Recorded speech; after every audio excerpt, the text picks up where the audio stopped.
is amazing. It's my first experience in Saudi. Entering a train here, and I just want to share with you. I just want to share this moment with you. We're in the train now. I've never seen these moments. Train is departing. Has developed and Next station is now you can think. Next station, international departure. How far are we? How behind are we on where the world has gone today? Till today, we have limitized these small issues as the only Islam has remained. But see where the world has gone today. In our members, in our talks, just imagine what are we talking today and what do we need to talk about? The young generation, youngsters, what lessons are we giving to them? We should think about these things. The train has stopped. Now we have to go out. We have to go out. So that is the train. And the train comes. So I'm lucky here. No one is stopping me from doing the live program. Now I'm on my way to see what is next step. But wallahi al-azim, you know, when we travel, we should not only enjoy about the tips of traveling or the environment we are facing in our journey. We should flash our mind and see that what mentality are we having today and where Allah subhanahu wa ta'ala has taken this world. We are living the life of 500 years back, but the world is so advanced today. The world has become so sensitive and so delicate today.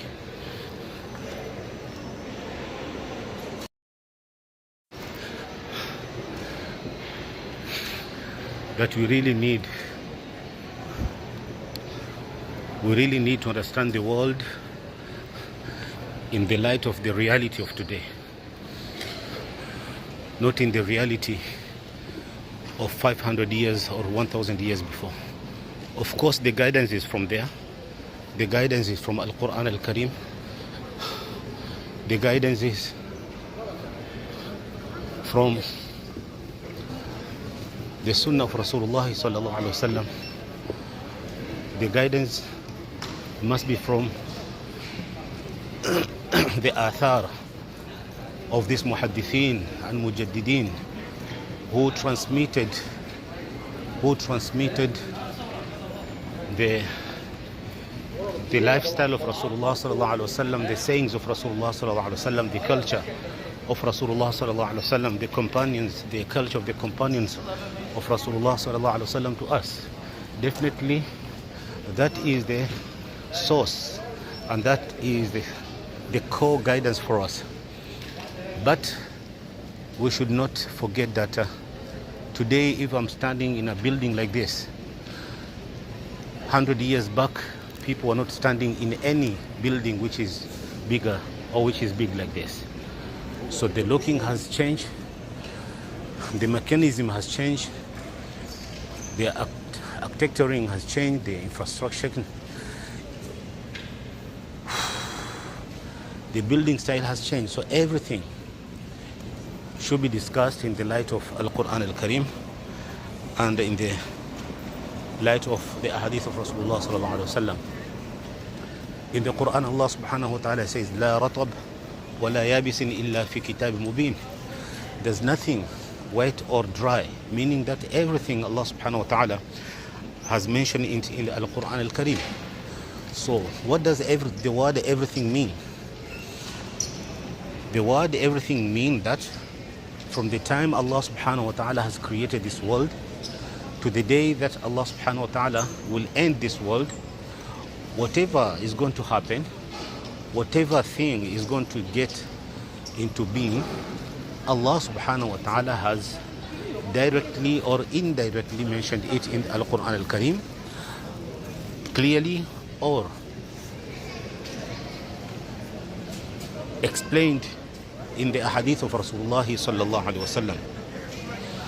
So it means that today there are these kind of changing in our mindset, that we are building this kind of buildings, we are living this kind of lifestyle. So why don't we mention them and try to guide these youngsters in a way that when they are in this kind of buildings, in this kind of markets, in this kind of shops, they don't find themselves as new creations or different creation from others, because this is the mentality that we sometimes try to give to young generations, those university kids, university students, colleges students. Whenever we see them walking in this kind of life, wearing jeans and different kind of clothes, so we just tell them that you are against the sunnah of Rasulullah sallallahu alaihi wasallam, that you are against Islamic way of living, you are against Islamic way of teachings. But me, after giving khutbah on the mimbar, I see myself walking in the same kinds of shops with the same kind of people whom I'm telling them they are not according to the sunnah. So on the mimbar, we frighten these people. We tell them that these are not places for you to find yourself. But we, after giving sermons, giving mimbar, khutbahs and lectures, when we want to go do shopping, of course we find ourselves in the same kind of shopping malls and markets, where all these kind of boys who are wearing short clothes, who are walking without hijab, without whatever, they are. And because this is the need of the time, we can't live without this kind of environment, because the door of fitna, the time of fitna has come, and these things will increase and increase and increase, and every day, every coming day will be worse than the previous one. So we ulama and we muballighin, when we sit on the member, we have to address these kind of topics, so that those who are in madrasa and those who are in universities and colleges, when they meet in masjid, they meet one another with the same mentality, same mindset. And it is seen that when madrasa students meet university boys, or college boys in masajid or in religious gathering, so those madrasa boys or masjid boys try to make themselves better than others, and those who are from universities and colleges try to present themselves as inferior to those who are from madrasa.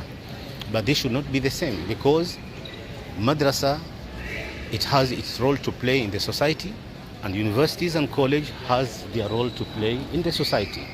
So what we should do is to bring the comparisons, is to bring the similarities that can work together from madaris and from universities and colleges, and try to educate these college students and the university students living in their life and seeing the reality of their life, that in the world we are living today, the time we are living today, this is how we should live as Muslim community. This is how we should live as a Muslim, as a people who come from Muslim background. But by shouting on them, shooting them, and making them feel that as if they are other human beings, this generation is going to fly away from us. They're going to look for another third option, and the third option will not bring them back to our gathering. The third option will make them be on the street and just tell you that it's my life. Who are you to decide what I should be or what I should not be? So this is what reminds us the ayah of Al-Quran Al-Karim, ud'u ila sabili rabbika bil hikmah wal maw'idati al-hasana wajadiluhum billati hiya ahsan. So this is the way we should talk to these university kids. If you are in the market, for example, you are a Maulana, you are cultural or customary Maulana, or you are customary Hafiz, or you are custom different kind of clothes. Like in front of me, I can see many here 99% are Muslims, but most of them, you can see people wearing hijabs, you can see people wearing niqab, you can see people wearing trousers, jeans, you can see someone wearing shorts. Okay, so when we come to these places, instead of purifying ourselves, Allah subhanahu wa ta'ala says, La tuzakku anfusakum huwa a'lamu biman ittaqa. Do not purify yourself, because Allah subhanahu wa ta'ala knows exactly who is pure. So here, first of all, if you see people, some boys with different attitudes, first of all, be thankful to Allah subhanahu wa ta'ala that He has not put you into that environment. Secondly, with clean heart, make dua for this kind of boys who maybe are not aware of the reality of that what they are doing, and try to look for a way to bring them into your circle. Our problems in today's life is, who are in our circle, we don't allow them to go out, and who are outside our circle, we don't create room to bring them into our circle. And if anyone in our circle try to go slightly, navigate slightly or deviate slightly from our thinking, okay, our thoughts, our idea, so we open the door for him and we just kick him away from the circle, from our circle, and we just reject him as if he's a kafir, as if he doesn't belong to Muslim society. So let us think about these things. Whenever we travel, let us learn and know that the world has gone very far, but we are still living 5,000 years behind. Wassalamu alaikum wa rahmatullahi wa barakatuh. I'm looking for my flight then. Inshallah, we'll meet again. Assalamu alaikum.